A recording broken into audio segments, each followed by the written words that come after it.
SC వర్గీకరణ జాప్యం చేయదు మందాకృష్ణ మాదిగ. ఇప్పుడు జరిగేది అంతా ట్రెండ్ అంతా ఏ అయితే కుంభమేళలో మోనాలిసా జరుగుతుందో తెలంగాణలో మందకృష్ణ మాదిగన జరుగుతుంది. అక్కడ ఉన్నటువంటి యూపీలో ఏ అయితే కుంభమేళ మహాకుంభమేళ జరుగుతుందో కుంభమేళలో మోనాలిసా అనేటువంటి ఒక అమ్మాయిది అక్కడ భయంకరంగా జరుగుతున్న నేపథ్యం ప్రపంచవ్యాప్తంగా దేశవ్యాప్తంగా ఇవాళ అందరి వైపు మోనాలిసా వైపు చూస్తే తెలంగాణలో మాదిగ డప్పుల వైపు చూస్తున్నారు, మందకృష్ణ మాదిగ వైపు చూసేటువంటి నేపథ్యం ఉంది తెలంగాణలో. ఈ తెలంగాణలో ఉన్నటువంటి ఒక ట్రెండ్ ఏంటంటే ఇవాళ ప్రతి ఒక్క వ్యక్తి కూడా ఇవాళ డప్పును సంకన పెట్టుకొని ఎప్పుడు హైదరాబాద్కి వచ్చి ఇవాళ డప్పు కొట్టాలి, ఇవాళ మా హక్కులను కాపాడుకోవాలి, మా హక్కులకు భంగం కలిగేటువంటి నేపథ్యం ఉంది, మా హక్కులకు భంగం కలిగినప్పుడు మేము ఆత్మగౌరవం కోసం పోరాడతాము, ఏదైతే డప్పు ఉందో ఆ డప్పుతోనే మేము సమాధానం చెప్తామని కూడా వాళ్ళు సిద్ధంగా ఉన్నటువంటి నేపథ్యం ఉంది. ఫిబ్రవరి 7వ తారీఖు దానికి సంబంధించి ప్రధాన వార్త కూడా జయబేంద్ర పత్రికలో రాసిన ప్రధాన వార్త కూడా మనం చూసిన ఎస్సీ వర్గీకరణ జాప్యం చేస్తే భారీ మూల్యం చెల్లించక తప్పదన్న నేపథ్యం కూడా మనం చూస్తున్నాం. మనతో మాట్లాడడానికి దీని విషయంలో గడిపే Nagaiah all India SC ST right protection society all India president, అఖిల మాదిగ చమర్ సంబంధించినటువంటి పెద్దన్న సీనియర్ అడ్వకేటు, హైకోర్టులో సీనియర్ అడ్వకేట్గా ఉన్నాడు. మనతో మాట్లాడడానికి నాగన్న మనతో లైవ్లోకి వచ్చేటువంటి ప్రమాదం ఉంది, లైవ్లోకి వస్తున్నాడు. అన్న జై భీమ్ నాగన్న. అన్న బాగున్నారా? ప్లీజ్ వెల్కమ్ అన్న. ఎట్లున్నారన్న? బాగున్నారా? నాగన్న సీనియర్ అడ్వకేట్ అన్న. అన్న ఏంది అసలు ఈ వర్గీకరణ అంశం విషయంలో ఎందుకు ఇంత జాప్యం జరుగుతుంది అన్న? ఎట్లా అండి లైవ్లోకి అన్న. నాగన్ అనే సీనియర్ అడ్వకేటు అన్న ఇప్పటికే చాలా వరకు అయితే హైకోర్టులో అనేకమైన కేసులను కూడా వాదించినటువంటి ఒక మేధావి, మంచి ఇంటెలెక్చువల్. అనేక సందర్భంలో ఎవరికి పేద బడుగు బలైన వర్గాలకు అన్యాయం జరిగిందని వెళ్ళిపోతే అన్న నేనున్నానని కూడా చెప్పేటువంటి ఒక మేధావి గడిపే Nagaiah all India president, national forum for social justice కూడా అన్న కూడా ప్రెసిడెంట్గా ఉన్నటువంటి నేపథ్యం కూడా మనం చూస్తున్నాం. మనతో మార్నింగ్ లైవ్లోకి అన్న ఏదైతే ఎస్సీ వర్గం జాప్యం చేయొద్దనేటువంటి నేపథ్యంలోనే అన్నం పిలవడం జరిగింది. వాళ్ళందరూ కూడా ఇలా ఉన్నటువంటి చాలామంది అవాకులు చవాకులు పిలిచేటువంటి పరిస్థితి కూడా చూస్తున్నాం. ఎస్సీ వర్గీకరణ పార్లమెంట్లో బిల్లు పాస్ అయితే బాగుంటుంది అన్నటువంటి నేపథ్యంలో చాలామంది దాన్ని ట్రోల్ చేసే నేపథ్యం ఉంది. ఇంకోళ్ళు ఏంటంటే కాంగ్రెస్ పార్టీ మీద ఇలా ఉన్నటువంటి లబ్ధి పొందడం కోసం కాంగ్రెస్ పార్టీని బదనం చేసి బీజేపీకి మేలు చేయడం కోసం మందకృష్ణ ఈ మాదిగ డప్పులు తీసుకొచ్చినటువంటి సందర్భం ఉందని చాలామంది ట్రోల్ చేస్తున్నారు. దాని విషయంలోనే అన్న అభిప్రాయం చెప్పాలన్నటువంటి ఉద్దేశంతో అన్న పిలవడం జరిగింది. నాకన్నా ఏంది అసలు ఇవన్నీ ట్రోల్ జరుగుతుంది, ఈ విధంగా జరుగుతుంది, అసలు మాదిగల ఉనికిని కోల్పోయేటువంటి ప్రమాదం ఉంది. ఒక పక్కన మాదిగలు ఇలా ఉన్నటువంటి సందర్భంలో మాదిగలు ఉన్నటువంటి డప్పు చేత పట్టుకొని తెలంగాణ రాష్ట్ర వ్యాప్తంగా ఇలా జరుగుతున్నటువంటి ఒక భయంకరమైనటువంటి పరిస్థితి అయితే మనం చూస్తున్నాం. అది వాళ్ళ వర్గీకరణ అంశాన్ని దృష్టిలో పెట్టుకొని రాజధికారమే అంతిమ లక్ష్యంగా, దీని తర్వాత మీరు రాజధికారమికి వస్తున్నటువంటి మాదిగలు అంటున్నారు. కొంతమంది అయితే నేను చెప్పిన విధంగానే వాళ్ళు ఇది ఒక డ్రామా చేస్తున్నారు, బీజేపీ లబ్ధి పొందడం కోసం చేసేటువంటి ఒక డ్రామాలో భాగం అంటున్నారు. ఏం చెప్పాలనుకుంటున్నారు? ఒకటే డాక్టర్ గారు, భారతదేశంలో మాదిగలు, మాలలు, చెమార్లు అయితేనే ఇది అంటరానితనం, ముట్టరానితనం భారతదేశ వ్యాప్తంగా ఉంది. ఈ భారతదేశ వ్యాప్తంగా ఉన్నది ముఖ్యంగా తెలంగాణ, ఆంధ్రప్రదేశ్లో ఈ అంటరానితనము మాదిగలకు ఎక్కువ ఉంది. మాలలు ఎక్కువ ప్రతి దాంట్లో ఇన్వాల్వ్ కారు కాబట్టి వాళ్ళు నీరట్ కాడు, అలాగే సుంకరితనము, ఈ రెండు కార్యక్రమాలలో వాళ్ళు పాల్గొంటారు. వాళ్ళు రెవెన్యూ సిస్టంలో వాళ్ళు భాగస్వాములు అయ్యి కొంచెం ఎడ్యుకేషన్ పరంగా ముందున్నారు తెలంగాణలో. అలాగే మాదిగలు వ్యవసాయ పనులలో తాళ్ళు బేనడము, అలాగే చెప్పులు చేయడము, బాడిజోలు చేయడము, మూట కొట్టడానికి తొండం చేయడము, అలాగే బాడిజోలు చేయడము, ఇవన్నీ వ్యవసాయ పనులలో భాగస్వాములు. అందులో భాగంగా ఒక రైతు పెద్ద మోతబారి రైతు దగ్గర పనిచేస్తే 8వ భాగం వాళ్ళు పొందుతారు. వాడికి ఒక గిద్దెడు అంటే 8 కుంచాలు, 8 కుంచాలలో ఒక కుంచం మాదిగ వాడికి ఇస్తారు. ఇది తెలంగాణలో నుడికారం. అలాగే తెగలు పంచుకునే విధానము, మాదిగలు తెగలు పంచుకుంటారు ఊళ్ళల్లో. ప్రతి 4 సంవత్సరాలకు ఒకసారి ఆసాములు ఎంతమంది ఉన్నారు, మాదిగలు ఎంతమంది ఉన్నారు, మాదిగలు దాదాపు ఒక 200-300 ఇళ్ళు ఉంటే దాంట్లో 8 భాగాలుగా మాదిగలు విడిపోయి ఆ ఒక్కొక్క భాగస్వామి మేజర్ రైతు ఎవరైతే ఉన్నారో మేజర్ రైతుకు 4 సంవత్సరాలకు ఒకసారి మారుతూ ఉంటారు. ఇది తెలంగాణలో ఉన్నటువంటి సిస్టమ్. ఇది రెవెన్యూ సిస్టము. ముఖ్యంగా వ్యవసాయంలో మాదిగల పాత్ర. అలాగే పశువులు చనిపోతే దాని చర్మాన్ని శుద్ధి చేయడము. లంద అనేది ఉంటుంది. లందలో దానికి చర్మానికి సున్నం పెట్టి లందలో వేస్తే వారం రోజుల తర్వాత ఆ తోలు శుద్ధి అవుతుంది. మళ్ళీ దానికి తంగేడు చెక్క పెట్టి ఆ తంగేడు చెక్కతో దాన్ని శుద్ధి చేసి ఒక మంచి నీటి బావిలో వేసి దాన్ని కడిగి దాన్ని చర్మాన్ని మంచిగా చేసి చెప్పులు చేయడం జరుగుతుంది. ఇది మాదిగ వాళ్ళ వృత్తి. అయితే వీళ్ళు విద్యకు ఎక్కువ ప్రాధాన్యం ఇవ్వకపోవడం వల్ల వాళ్ళ తాత ముత్తాతలు చదువుకోకపోవడం వల్ల విద్య మీద ఎక్కువ ధ్యాస పెట్టలేదు. కాబట్టి వాళ్ళ పిల్లలు అనాగరికులై విద్యావంతులు కాకపోవడం కొన్ని ప్రాబ్లమ్స్. అయితే బాబాసాహెబ్ ఈ రిజర్వేషన్ పాలసీ తీసుకొచ్చిన తర్వాత ఇవి మనకు స్వాతంత్రం వచ్చిన తర్వాత, స్వాతంత్రం రాకముందే 1932లో పూనా ఒడంబడిక వల్ల రిజర్వేషన్ ఫలాలు వచ్చాయి. ఏది ఎస్సీ ఎస్టీలు అందరికీ, దేశంలో ఉన్న ఎస్సీ ఎస్టీలు అందరికీ కూడాను. ఎందుకంటే వీళ్ళు దరిద్ర రేఖకు దిగువ నుండి అంటరానితనం ముట్టరానితనం వల్ల, అలాగే ఆర్థికంగా సామాజికంగా విద్యాపరంగా వెనుకబాటుతనాన్ని ఉండడం వల్ల ఈ రిజర్వేషన్ ఫలాలు ఆ రోజు మన ప్రత్యేక నియోజకవర్గాలు మాలమాదిగలకు కేటాయిస్తే గాంధీ మహాత్ముడు పుణ్యాత్ముడు వల్ల మనకు ప్రత్యేక ఎలక్టర్లు మనమే ఎన్నుకునేటువంటి విధానాన్ని వ్యతిరేకించడం జరిగింది. ఆ వ్యతిరేకించడం వల్ల మనకు ప్రత్యేక ప్రతినిధులు లేకుండా పోయారు. మన హక్కులు కాపాడుకోవడానికి అవకాశం లేకుండా పోయింది. దాని ఫలితమే పూనా ప్యాక్ట్లో మహాత్మా గాంధీ ఎర్రవాడ జైల్లో ఆయన దీక్ష చేస్తే ఆయన చనిపోతాడని చెప్పి జవహర్లాల్ నెహ్రూ, సనాతన సర్దార్ వల్లభాయ్ పటేల్ లాంటి వాళ్ళు మహాత్మా గాంధీని బతికించాలి, కాబట్టి మీరు ఈ అపవాదం మీరు తెచ్చుకోవద్దు, ఆయన చనిపోతే మీకే భారతదేశంలో ఉన్న ప్రజలంతా వ్యతిరేకం అవుతారు బాబాసాహెబ్ అని చెప్తే, అప్పుడు బాబాసాహెబ్ అంత ఉద్దండుడని మేధావి ఉండి కూడా ఆ యొక్క పూనా ప్యాక్ట్కు ఒప్పుకోవడం జరిగింది. దాని ఫలితమే మనకు రిజర్వేషన్లు కాబట్టి మనకు ఈ రోజు నుంచి వచ్చినాయి కాదు, బ్రిటిష్ ప్రభుత్వం నుంచి మనకు రిజర్వేషన్ ఫలాలు వచ్చాయి. కొంతమంది వ్యక్తులు ఏమంటారంటే ఏది మన మాలమాదిగలలో తేడాలు లేవు అని చెప్పి. బాబాసాహెబ్ 1930లోనే చెప్పాడు మనది ఇంటరోజీనస్ కమ్యూనిటీస్ అని చెప్పి. ఎందుకంటే కంచం పొత్తు లేదు, మంచం పొత్తు లేదు. వాళ్ళ వ్యవహారాలు వాళ్ళు ఒక పక్కకు ఉంటారు, గ్రామాలలో మాదిగలు ఒక పక్కకు ఉంటారు. తెలంగాణలో అయితే మాలలు లేని వీళ్ళు గ్రామాలు ఉన్నాయి, కానీ మాదిగలు ప్రతి గ్రామంలో ఉంటారు. వెనుకటి నుంచి నిజాం ప్రభుత్వం అప్పటి నుంచి కానీ బ్రిటిష్ ప్రభుత్వం అప్పటి నుంచి కానీ దండోర మాదిగ దప్పు లేకుండా దండోర ప్రతి గ్రామంలో వేయలేదు. కాబట్టి దండోర వేయడం వల్ల మా మొదటి రిపోర్టర్ ఎవరంటే మాదిగవాడు, ప్రజలకు తెలియపరిచిన వాడు మాదిగవాడు. దండోర వేసి ఓహో అని చెప్పి డమ్ టమ్ డమ్ టమ్ టమ్ టమ్ అని కొట్టి ఈరోజు మన ఊరికి తహసీల్దార్ వస్తున్నాడు ఓహో కాబట్టి మీరు అందరు రావాలని చెప్పి దండోర వేయడం వల్ల ఆ గ్రామంని మెలుపుకొల్పేవాడు. కేవలం మాదిగ పల్లెలనే కాదు, మాలపల్లెలను అలాగే ప్రతి కులస్తులందరినీ, గ్రామంలో ఉన్న ప్రతి బడుగు బలైన వర్గాలను, ఉన్నత వర్గాలను, రెడ్లను, అలాగే వెల్మలను అందరినీ మేలుకొల్పిన వ్యక్తి ఈ యొక్క మాదిగ దప్పే.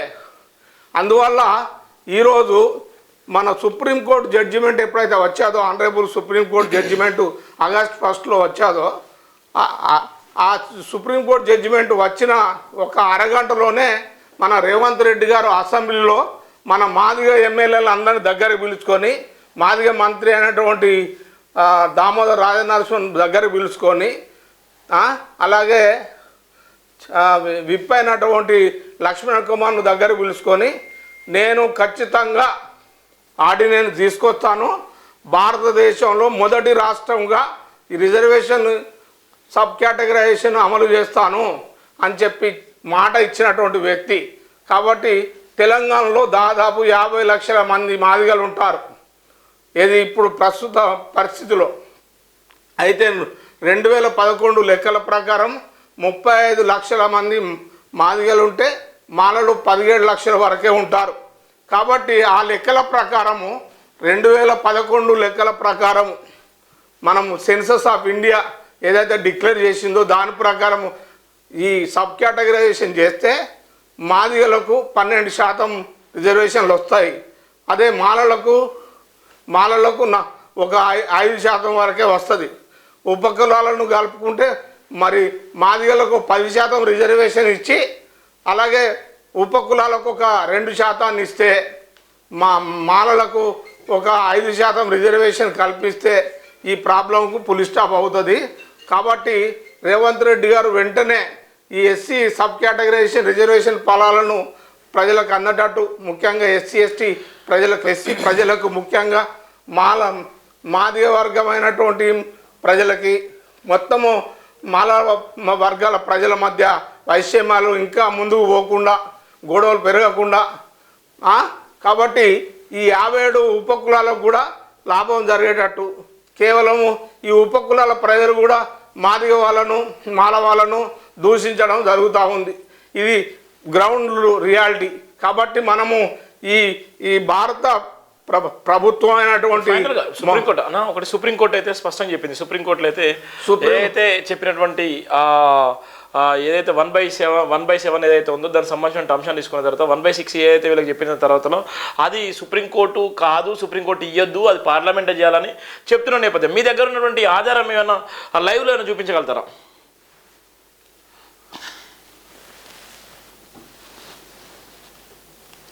ప్రతి డౌట్ కూడా అడగండి, కామెంట్ చేయండి. కింద కామెంట్ చేస్తే ఆ కామెంట్ రూపకంగా కూడా నేను అన్నను అడుగుతాను. ఆ కామెంట్ రూపకంగా మీకు ఎన్ని డౌట్స్ ఉన్నా, ఏబిసిడి వర్క్ అన్న విషయంలో ఎన్ని డౌట్స్ ఉన్నా సీనియర్ అడ్వకేట్ గారు మొత్తం చెప్పే అటువంటి ప్రయత్నం చేస్తారు. ఇక్కడ ప్రతిది కూడా ఉన్నటువంటి ప్రజలకు ఏంటంటే ఈ క్రిమిలేరు విధానము అమలు చేయవచ్చు అని సుప్రీంకోర్టు జడ్జిమెంట్లో సూచన చేయడం జరిగింది. ఎవరు మన డివై చంద్రచూడ్ నాయకత్వంలో ఉన్నటువంటి 7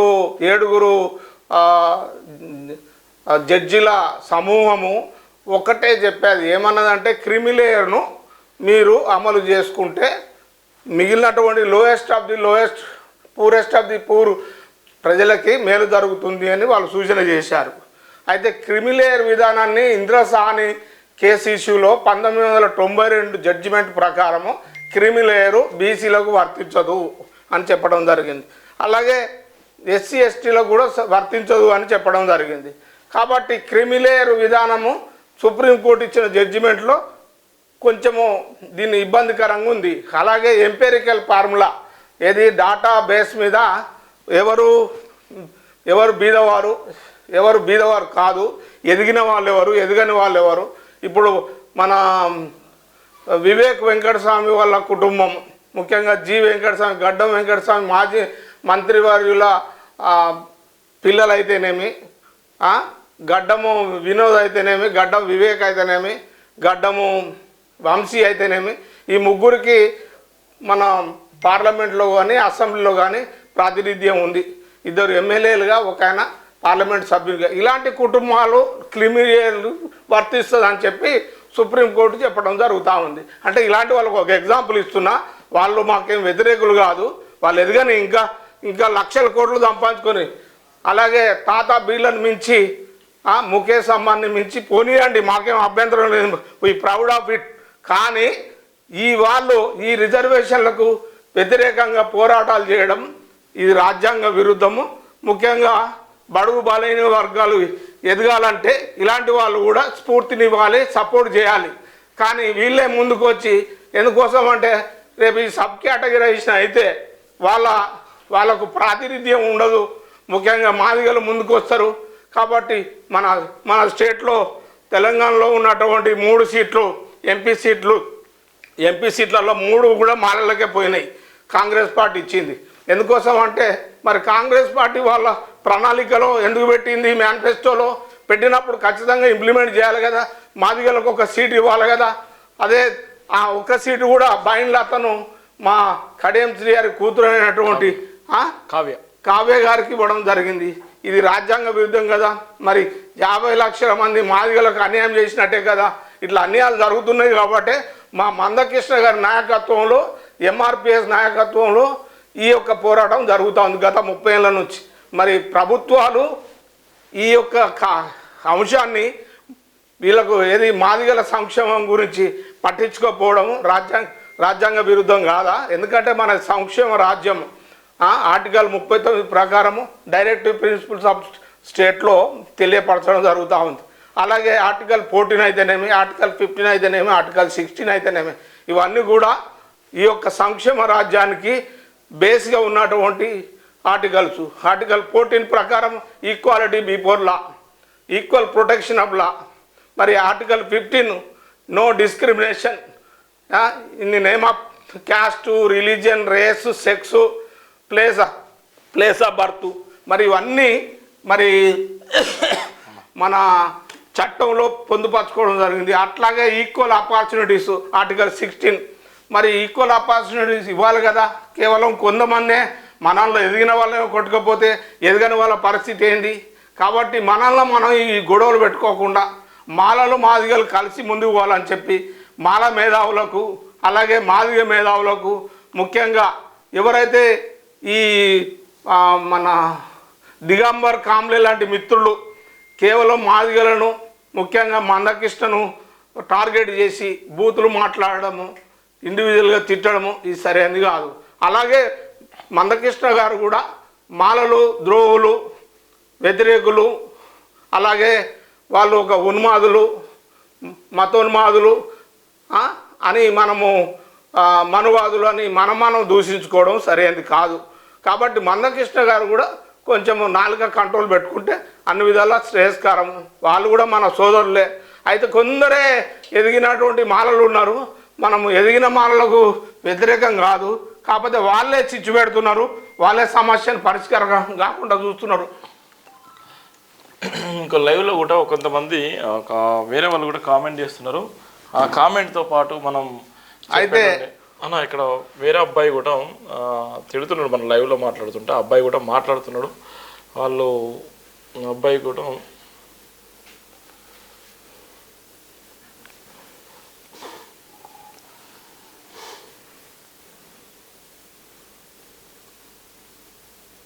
కామెంట్ చేసిండు.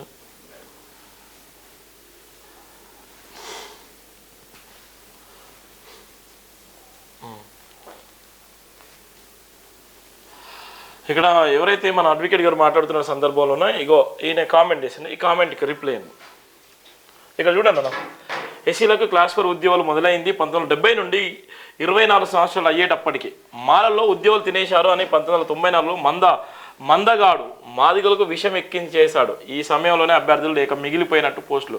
ఎస్డివికే అనేటువంటి ఒక పర్సన్ ఈ లైవ్ చూస్తూ ఆయన కామెంట్ చేస్తున్నాడు. అంటే చూడు ఇక్కడ మనం మాట్లాడుతున్నప్పుడు కూడా ఎంత ఘోరంగా మాట్లాడుతున్నాం అంటే, కామెంట్ చేసే సందర్భంలో కూడా ఆయన ఇష్టానుసారంగా మాట్లాడే సందర్భాలున్నాయి. మందగాడు లేకపోతే మందయ్యలే ఇవన్నీ ఏంది? అది రాజ్యాంగం. కొందరు మన మాల మిత్రులు, ముఖ్యంగా బత్తుల రాంప్రసాద్ గారు కానీ, అలాగే దిగంబర్ కాంబ్లే గారు కానీ, రాజేష్ గారు కానీ కేవలం మనల్ని మనం గౌరవించుకోవాలి. మంద ఏలి అనడము, అలాగే మంద అనడము, మందకృష్ణ గాడు అనడము ఇవి సరైన పదాలు కాదు.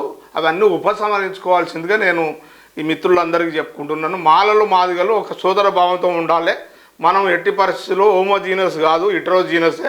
అది సుప్రీంకోర్టు చెప్పింది, బాబాసాహెబ్ కూడా చెప్పాడు. కాబట్టి మనకు కంచం పొత్తు లేదు, మంచం పొత్తు లేదు. కాకపోతే మిత్రులుగా కలిసి ఉందాం. మనకున్న అవకాశాలన్నీ పాల్పంచుకుందాం. మీ వాటా ప్రకారం మీ జనాభా ఎంతో మీ వాటా అంతే.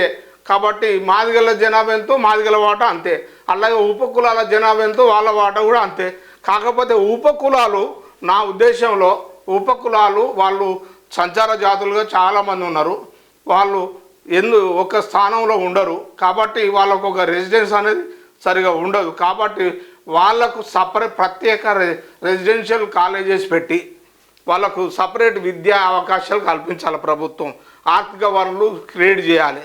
అలాగే వాళ్ళు ఒకవేళ ఏ దాంట్లోనైనా ఎలిజిబిలిటీ వస్తే ఎడ్యుకేషన్ సపరేట్గా ఉంచి వాళ్ళని నిర్బంధ ఉచిత విద్య వాళ్ళకు అమలు చేయాలి. ప్రత్యేక రెసిడెన్స్ కాలేజీలు పెట్టి వాళ్ళను సుశిక్తులుగా తయారు చేసి వాళ్ళను డాక్టర్లుగా ఇంజనీర్లుగా చేసి వాళ్ళకి ఎలిజిబిలిటీ రాగానే అసిస్టెంట్ ప్రొఫెసర్లుగా అలాగే వాళ్ళకు డాక్టరేటు డిగ్రీలు వచ్చేటట్టుగా వాళ్ళకు మంచి ప్రత్యేక వసతులు కల్పిస్తే వాళ్ళు సంచార జాతులు కూడా వస్తారు. అది వాళ్ళను ఈ 15% రిజర్వేషన్లో కలపకుండా సపరేట్గా పెడితే వాళ్ళు అభివృద్ధిలో వస్తారు. కాబట్టి వాళ్ళు మాలలు మాదిగల స్థాయికి ముందుకు వస్తారు. అలాగే మన సమాజంలో ఉన్న బీసీలకు అలాగే ఈబీసీలకు ఈక్వల్గా వాళ్ళు అభివృద్ధికి వస్తారు. కాబట్టి ఇప్పుడు 5% ఉన్నటువంటి ఈబీసీలకు economical backward upper caste community వాళ్ళకి దాదాపుగా 10% రిజర్వేషన్లు భారత ప్రభుత్వం కల్పించింది. మరి అదే బేసిస్లో ఎస్సీ ఎస్టీ వర్గీకరణ చేస్తే అయిపోయేది కదా. అది ఎందుకు చేయలేదు భారత ప్రభుత్వం? తప్పేది. ఎందుకోసం అంటే 100 రోజులలో బీజేపీ ప్రభుత్వం రిజర్వేషన్లు కేటగిరైజేషన్ చేస్తానని వెంకయ్యనాయుడు ద్వారా అప్పటి క్యాబినెట్ మంత్రి వెంకయ్యనాయుడు ద్వారా అష్యూరెన్స్ ఇవ్వడం జరిగింది. మరి అది ఎందుకు అమలు పరచలేదు? ఇది కూడా ఒక భారత ప్రభుత్వం నరేంద్ర మోడీ గారు మన జింకాన గ్రౌండ్కి వచ్చి నేను కేటగిరైజేషన్కు సహకరిస్తానన్నాడు. మరి ఆయన సహకారం ఏది? కిషన్ రెడ్డి గారు ఏం చేస్తున్నారు ఇందులో? ఖచ్చితంగా పార్లమెంట్లో 341 ప్రకారం బిల్లు పెట్టి ఈ గవర్నమెంట్ ఆఫ్ ఇండియా అమెండ్మెంట్ చేసి ఉంటే ఈ మాల మాదిగల మధ్య ఇతర ఉపకులాల మధ్య గొడవలు ఉండేది కాదు. కాబట్టి ఉపకులాలు కూడా మమ్మల్ని ఉపకులు అనొద్దు, మమ్మల్ని మా ఎంటిటీ వేరు, మాకు ప్రత్యేకమైన కల్చర్ సివిలైజేషన్ ఉంది, మమ్మల్ని ఉపకులాలు అనొద్దు అంటారు. కాబట్టి వీళ్ళందరికీ మన తెలంగాణలో ఉన్నటువంటి 59 కులాలకు కానీ ఆంధ్రలో ఉన్నటువంటి 59 కులాలకు కానీ అలాగే నియో బుద్ధిస్టులకు కూడా ఈ యొక్క కేటగిరైజేషన్లో స్థానం కల్పించాలంటే ఖచ్చితంగా భారత ప్రభుత్వము ఒక ఆర్డినెన్స్ ద్వారా కానీ పార్లమెంట్ ఎనాక్ట్మెంట్ ద్వారా చేస్తే ఈ మాలమాదిగల మధ్య గొడవ ఉండదు. అది వాస్తవమే. కానీ సుప్రీంకోర్టు జడ్జిమెంట్ ఇచ్చింది కాబట్టి, రాష్ట్రాలకు అధికారం ఇచ్చింది కాబట్టి ఆ రాష్ట్రాలు వెంటనే మన సీఎం అయినటువంటి రేవంత్ రెడ్డి గారు వెంటనే వారు మన అసెంబ్లీలో వెంటనే అమలుపరిచి అసెంబ్లీని సమావేశపరిచి ఫైనల్గా ఇప్పుడు ఏదైతే ఉందో మనం ఏబిసిడి వర్గీకరణ అంటే చివరి దశకు చేరుకుంది. ఇక్కడ చాలామంది కామెంట్ కూడా చేస్తున్నాం. మన కామెంట్ అనగానే చాలామంది మందగాడు ప్యాకేజ్ తీసుకున్నాడు, ఇంకోటి వాడు విషయం ఎక్కించిండని ఇదే మరలా మాట్లాడుతున్నట్టు ఇదే విధంగా మాట్లాడుతున్నటువంటి సందర్భాలు చూస్తున్నాం కామెంట్స్లో.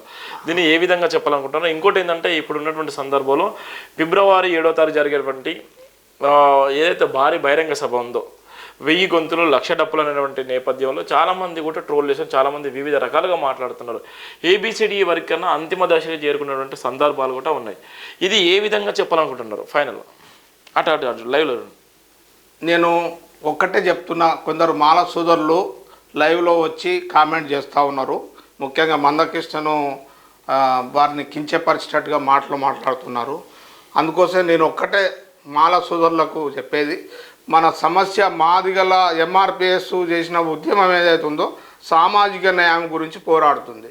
కాబట్టి భారత ప్రభుత్వము కూడా సుప్రీంకోర్టు ఆఫ్ ఇండియా కూడా పరిస్థితులను గమనించి వాళ్ళు పరిశీలించి ఈ యొక్క జడ్జిమెంట్ ఇవ్వడం జరిగింది. జడ్జిమెంట్ ఎవరో ప్రోద్బలం వలనో, భారత ప్రభుత్వం ప్రోద్బలం వలనో, లేకపోతే మందకృష్ణ ప్రోద్బలం వలనో, చంద్రబాబు నాయుడు వలనో, రేవంత్ రెడ్డి వలనో కాదు. ఈ సమస్య అనేది సామాజిక న్యాయం గురించి. ఒక అంటరానితనము, ముట్టరానితనము, ఆర్థిక, సామాజిక అలాగే కల్చరల్ సాంస్కృతిక తేడాలు ఉన్నాయి. కాబట్టి వీటిని సరిచేయడానికే ఈ రిజర్వేషన్ పాలసీ మనం ఇంప్లిమెంట్ చేయడానికి ప్రభుత్వాలు ముందుకు వచ్చాయి. కాబట్టి మనల్ని మనం కొట్లాడుకోకుండా ఒకటే నేను విజ్ఞప్తి ఏం చేస్తున్నానంటే, ముఖ్యంగా దిగంబర్ కామ్లేకి కానీ ఇంకో ఎస్డివికే సోదరుడు ఎవరైతే ఉన్నారో ఆ ఎస్డివికే సోదరు కూడా ఈ బూత్ పదజాలం పరుష పదజాలం వాడద్దు. ఎందుకంటే నువ్వు విజ్ఞులు అయితే సామాజిక న్యాయం ఆ న్యాయానికి నీకు సూత్రబద్ధత ఉంటే అంబేద్కర్ వారసులు మనం చెప్పుకున్నప్పుడు మనం తులనాడుకోవడం ఇది అసభ్యకరంగా ఉంటుంది, రాజ్యాంగ విరుద్ధంగా ఉంటుంది. కాబట్టి సుప్రీంకోర్టు అనేది ఒకప్పుడు 2004లో ఈవి చిన్నయ్య కేసు కొట్టేసినప్పుడు ఏది రిజర్వేషన్ల పొలాలను కొట్టేసినప్పుడు మరి అప్పుడున్న మాల మేధావులంతా కూడా హర్షించారు. మరి ఇప్పుడు ఇచ్చిన సుప్రీంకోర్టు ఆగస్టు 1వ తారీఖు నాడు సుప్రీంకోర్టు జడ్జిమెంట్ ఇస్తే ఎందుకు మీరు హర్షించలేకపోతున్నారు? ఇది తప్పుగా రాజ్యాంగ విరుద్ధం కాదా? అలాగే ఈ సుప్రీంకోర్టును ధిక్కరించినట్టు కాదా? కంటెంప్ట్ ఆఫ్ కోర్టు కింద రాదా ఇది? కాబట్టి మనము తులనాడుకోవడం ఇది అసభ్యంగా ఉంటుంది. మనల్ని మరి ఒకవేళ మీరు కలిసి వస్తానంటే ఖచ్చితంగా ఒక ఇన్నయ్య నాయకత్వంలో కానీ అరగోపాల్ నాయకత్వంలో కానీ ఇంకా మిగిలినటువంటి మేధావులు ఎవరన్నా మీకు ఇష్టం ఉంటే, విమలక్క అని మీరు ఊరికే చెప్తున్నారు కాబట్టి వీళ్ళందరి సమక్షంలో ఒక 10 మంది మాదిగలు 10 మంది మాలలు అలాగే అందులో మందకృష్ణ గారిని కూడా పిలుస్తాం. మీ మాదిగ ప్రతినిధులైనటువంటి ఎంఎఫ్ గోపినాథ్ గారు కానీ ఆయన ఒకప్పుడు ఒక రాడికల్ స్టూడెంట్ జనరల్ సెక్రటరీగా కూడా పనిచేశాడు.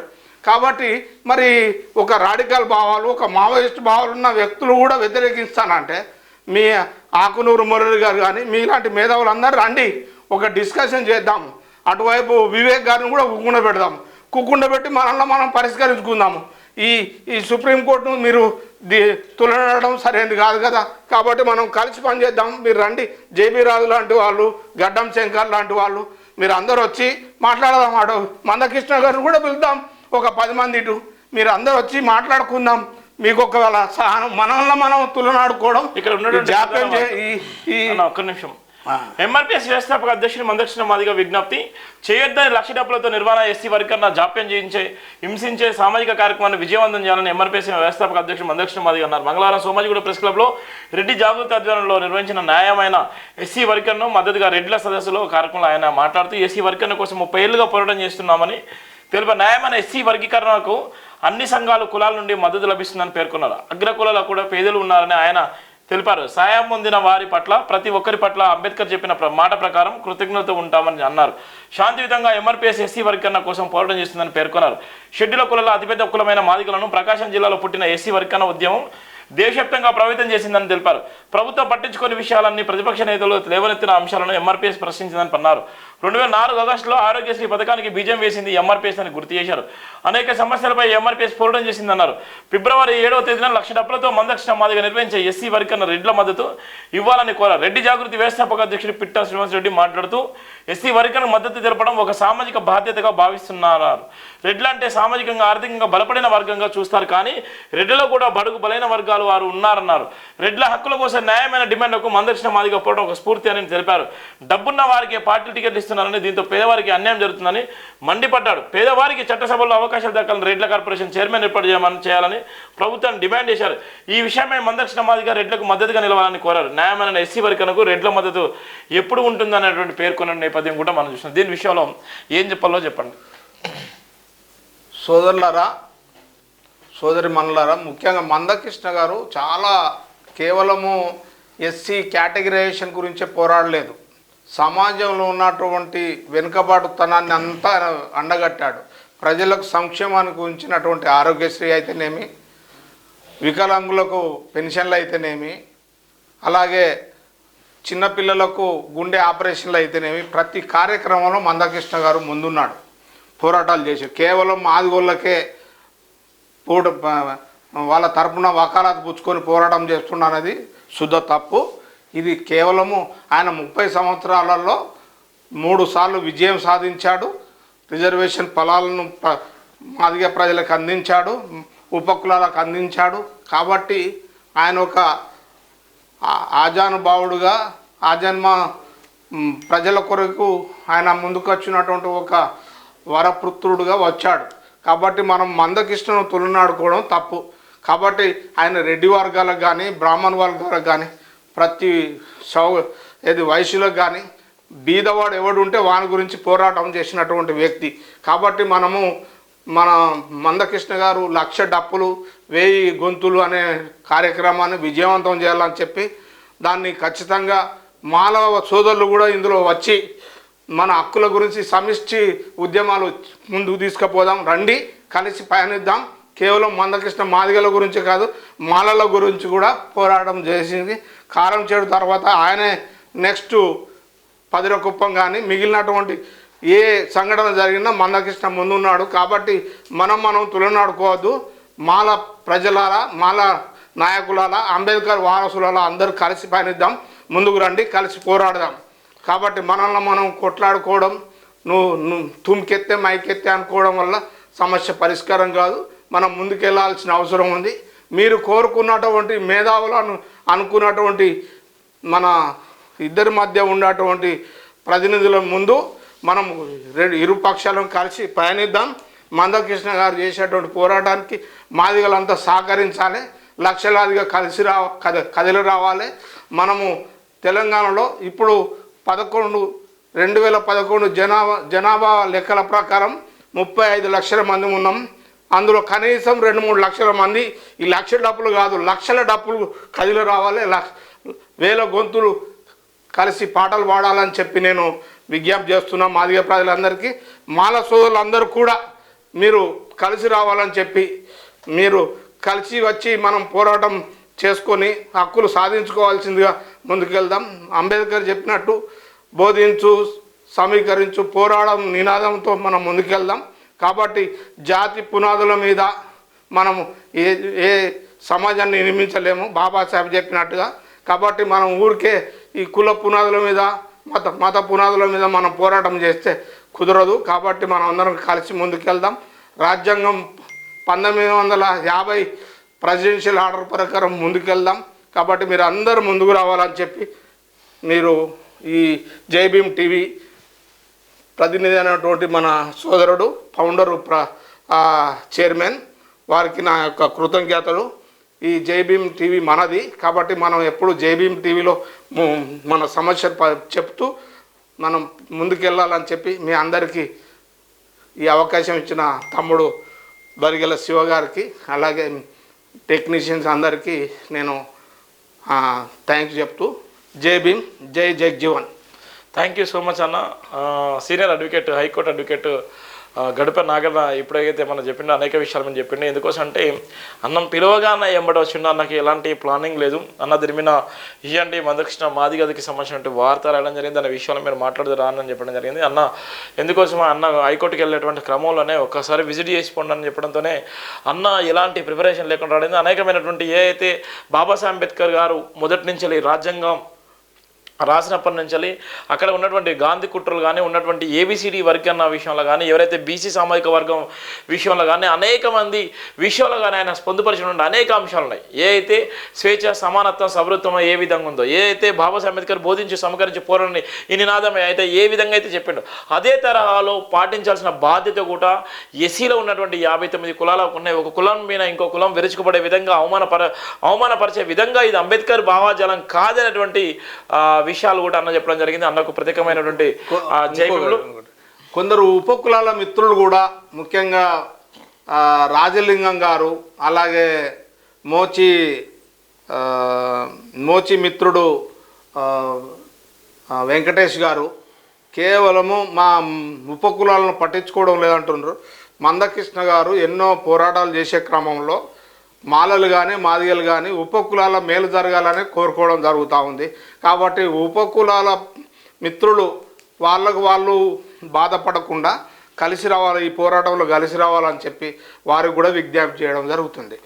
చూసారు, అన్ని కులాలకు సంబంధించినటువంటి అంశము ఏబిసిడి వర్క్ అన్నది ఇది డిక్లరేషన్ అయిపోయిన తర్వాత రాజ్యాధికారమే అంతిమ లక్ష్యం ఉంటుంది. ఏబిసిడి వర్క్ అన్న అంశం అయితే ఏదైతే 30 సంవత్సరాల నుంచి సుదీర్ఘంగా ఫైట్ చేస్తున్నారో అన్న మీరు అట్లా అడుగుచండి. ఇక ఏబిసిడి వర్క్ అన్న అంశానికి సంబంధించినటువంటి అంశాన్ని తీసుకుంటే 30 సంవత్సరాల నుంచి అంతిమ దశ చేరుకున్నటువంటి సందర్భం కూడా అంతిమ దశ చేరుకున్నటువంటి ఒక సందర్భంలో ఇవాళ ఉన్నటువంటి 57 కులాలు ఏదైతే మాదిగ కులాలు పక్కన పెట్టేసుకొని 57 ఉపకులాల 57 ఉపకులాలకు కూడా న్యాయం జరగాల్సిన బాధ్యత ఉంది. వాళ్ళ సామాజిక పరంగా వాళ్ళ రావాల్సినటువంటి ఏదైతే వాటా ఉందో ఆ వాటా కూడా రావాల్సిన బాధ్యత కూడా ఉంది. ఇందులో భాగంగానే ఏబిసిడికి సంబంధించిన వర్గీకరణ అంశంలోనే వాళ్ళ వాటా కూడా రాబోతుందన్నటువంటి అంశాన్ని కూడా స్పష్టంగా చెప్తున్నారు. కొంతమంది కావాలని వాళ్ళ సామాజిక పరంగా అవాకులు చెవాకులు చేసేటువంటి ప్రయత్నం చేస్తున్నారు. ఇలా మందకృష్ణ పోరాటం వల్ల భారతదేశంలో ఎక్కడ లేని విధంగా కులాలు అనేటువంటిది ఈ విధంగా ఉన్న ఈ కులాలకు అన్యాయం జరిగింది. ఈ కులాల మధ్య ఇంత భయంకరమైనటువంటి దోపిడీ వ్యవస్థ ఉంది. కొన్ని కులాలకే న్యాయం జరుగుతుంది. దీంట్లో ఉన్నటువంటి ఎవరైతే ఉన్నారో వాళ్ళు మాత్రమే ఆర్థికంగా ఎదిగిల్లో, ఇంకో మిగిలిన కులాలు కూడా కనీసం పేర్లు కూడా చెప్పలేనటువంటి భయంకర పరిస్థితులు ఉన్నారు. అందుకోసమే జనాభా తామస ప్రకారం ఎవరికి రావాల్సిన వాటా వాళ్ళకి రావాలన్నదే ప్రధాన డిమాండ్ ఏబిసిడి వర్గీకరణ అనే అంశం. ఈ అంశంలో భాగంగానే ఏదైతే ఫిబ్రవరి 7వ తారీఖు జరిగేటువంటి 1000 గొంతులు లక్ష డప్పులు అన్నటువంటి దాని నినాదంలో అనేక మంది ఇప్పటికే గ్రామాలలో చుట్టుముట్టినటువంటి డప్పు సైన్యము, డప్పులు మోత కూడా మోగుతుంది. అది రాష్ట్ర వ్యాప్తంగా పెద్ద ఒక సమాజాన్ని సృష్టించే విధంగా గిన్నిస్ బుక్ రికార్డును బద్దలు కొట్టే విధంగా కూడా వాళ్ళు ఒక ప్రయత్నం చేస్తున్నారు. ఏంటంటే అంతిమ దశ చేరుకున్నటువంటి ఈ విషయంలో రాష్ట్ర ప్రభుత్వం ఏదైతే అసెంబ్లీలో చెప్పినటువంటి నినాదంలో భాగంగానే ఇప్పటికే గ్రూప్ 1 కానీ, గ్రూప్ 2 కానీ, గ్రూప్ 3 కానీ, గ్రూప్ 4 సంబంధించిన అంశాల విషయంలో ఉద్యోగ నియామకాల్లో కూడా ఏబిసిడి వర్క్ ఇంప్లిమెంటేషన్ చేస్తే వచ్చే ఏదైతే ఉద్యోగాలు నోటిఫికేషన్ ఇచ్చిన సందర్భంలో ఉద్యోగాలు ఇవ్వాల్సినటువంటి బాధ్యతలు కూడా ఈ ఏబిసిడి వర్గీకరణ విషయంలో ఎస్సీలకు రావాల్సినటువంటి వాటా ప్రకారం కూడా వాళ్ళు లబ్ధి పొందేటువంటి అవకాశం ఉంది. దానిలో భాగంగానే తొందరగా వెంటనే అమలు చేయాలని కూడా డిమాండ్ చేసేది ఏబిసిడి వర్గీకరణ ఇక్కడ ఇచ్చిన నేపథ్యం. ఏదైతే సుప్రీంకోర్టు అంత స్పష్టం చెప్పినప్పుడు సుప్రీంకోర్టు ఏ రాష్ట్రాలకు ఇచ్చినటువంటి ఏ రాష్ట్రంలో ఉన్నా ఆ రాష్ట్రంలో ఏబిసిడి వర్గీకరణ ఇంప్లిమెంటేషన్ చేసుకోండి అని కూడా